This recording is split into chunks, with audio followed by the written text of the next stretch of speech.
Bonjour les amis, ma promenade quotidienne m'amène à la réflexion suivante. Comment se fait-il que certains d'entre nous, alors beaucoup chez mes abonnés, échappent à la clameur mondialiste, échappent au discours ambiant, des médias, des mainstream, vers un nouvel ordre mondial, vers un great reset qui nous amènera à une nouvelle Babel, un progrès de l'humanité qui sera l'humanité 2.0 augmentée, une humanité qui approchera d'une élévation due à sa propre intelligence, à ses propres découvertes, à ses propres forces, avec évidemment d'un côté les damnés qui n'auront pas adhéré à cette vision du monde, comme le dit Klaus Schwab, les laissés pour compte, et les autres, ceux qui auront pleinement marché dans la combine et qui atteindront à ce nirvana. Voilà, comment se fait-il que certains d'entre nous soient totalement, mais absolument hermétiques à ce baratin mondialiste?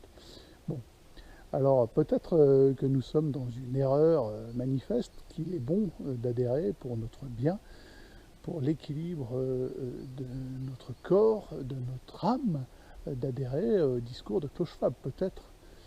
Personnellement, j'en doute. J'ai des éléments qui me permettent d'en douter. Quand je vois à quoi ressemble cette propagande, puisque c'est le nom que ça porte, qui fait que des gens adhèrent à ce discours, eh bien, quand je vois que c'est du contrôle social pur et simple, de la manipulation par omission, souvent omission de la vérité de ce qu'est l'homme, déjà ça laisse penser que nous sommes dans une certaine forme de recherche de vérité, peut-être pas dans la vérité, mais au moins dans une forme de recherche de la vérité en conservant notre quant à soi par rapport au nouvel ordre mondial. Voilà. Et à terme en y étant absolument hermétique. Et on peut constater un dénominateur commun, voilà, même parmi vous, chers abonnés, c'est une croyance ferme en un destin spirituel de l'homme et de l'univers tout entier d'ailleurs. C'est une espérance même qui agit comme, on va dire, un vaccin, le vaccin anti-nouvel ordre mondial. Bon, vous me direz, oui, mais dans les églises, il y a certains catholiques qui adhèrent à une partie de ce discours. Oui, voilà, alors on peut s'interroger sur leur réelle espérance à ces gens-là.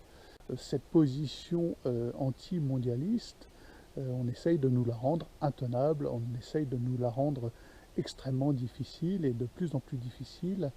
Nous allons passer du contrôle social aux représailles et à l'interdiction formelle au crime de pensée.